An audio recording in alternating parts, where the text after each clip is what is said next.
Hello, chismosas y chismosos, and welcome back to Bay Area Housewife of True Crime, where I like to tell the stories of the real cucuys and lloronas of the world. I'm Audrey, a paralegal turned stay-at-home mom who loves true crime.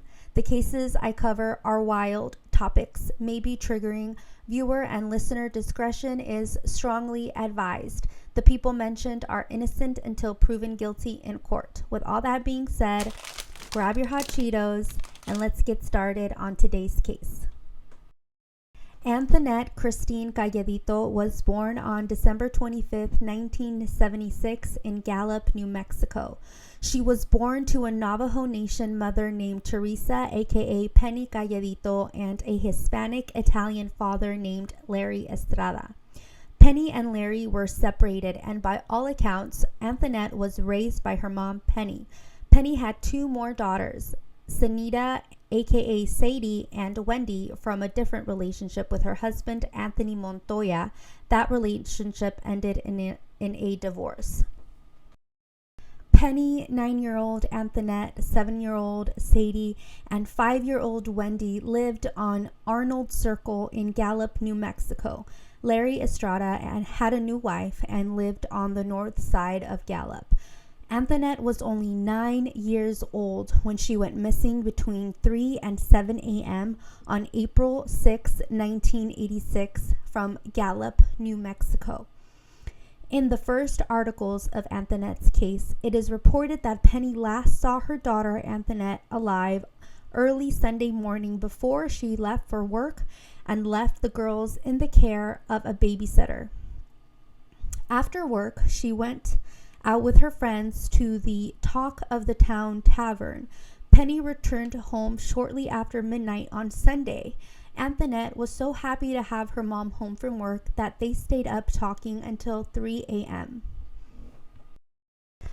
The name of the babysitter has never been publicly reported, nor is there any mention on whether or not this person was ever questioned by police. When Penny awoke at 7 a.m., Anthonette was gone.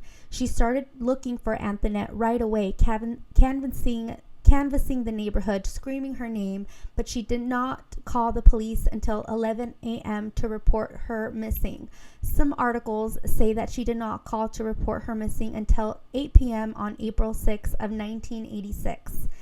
If a child is missing, you should call the police right away. It is a myth that you have to wait 24 hours to report anyone missing. You can report them missing right away, especially if it's a child.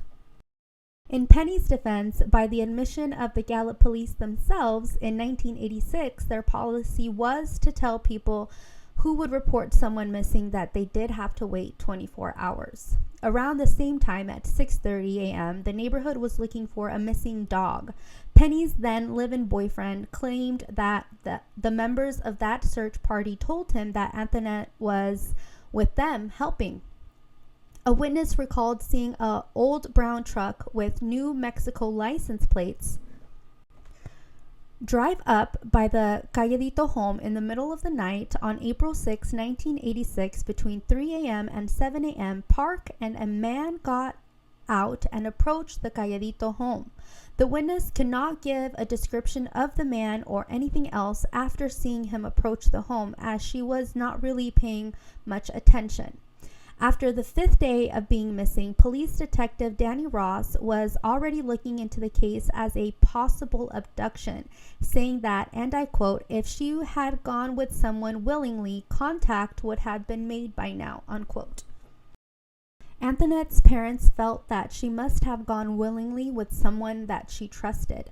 Police were looking for a 4'7" 9-year-old girl with light olive complexion, brown hair, brown eyes, weighing about 55 pounds. Anthonette had a mole on her right cheek, a scar on her knee, and a scar on her lip. She was last seen wearing a pink nightgown. Anthonette was a 4th grader at Lincoln Elementary. Her dad, Larry Estrada, was going door to door handing out flyers and considered borrowing money to hire a lawyer or a private investigator. Her mom, Penny, sought help through her roots in her beautiful Navajo culture's hand-trembling ceremony.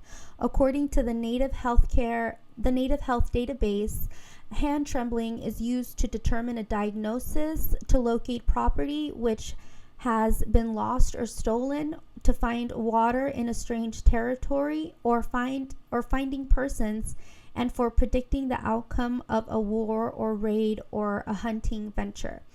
Something that rubbed me the wrong way was when her dad, Larry, told the press, almost showing off and proud, when he said, and I quote, "She was 9 going on 15. Anthonette was making tortillas by the age of 6, unquote. First of all, as the eldest daughter myself and Anthonette, she was what is called parentified. It's not something parents should be proud of. I think kids should be kids, and the actual raising of your children, of the children, should be done by the parents and the parents only. A $500 reward for information was put up for Anthonette. A year after going missing, 8-year-old Sadie recalled that she and Anthonette heard someone knocking at the front door at 3 a.m.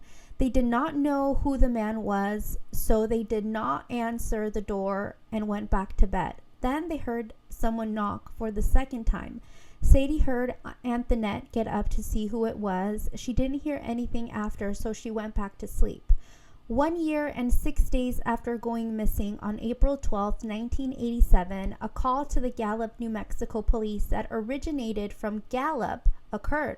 The call was someone who sounded like a young girl who introduced herself as Anthonette Cayedito, saying that she was in Albuquerque. And as the dispatcher asked whereabouts in Albuquerque she was, a voice in the background, who I think sounds like a woman, asked Anthonette, "Who said you could use the phone?" This was on a TikTok video I saw that said something like, "What's your favorite horror movie?"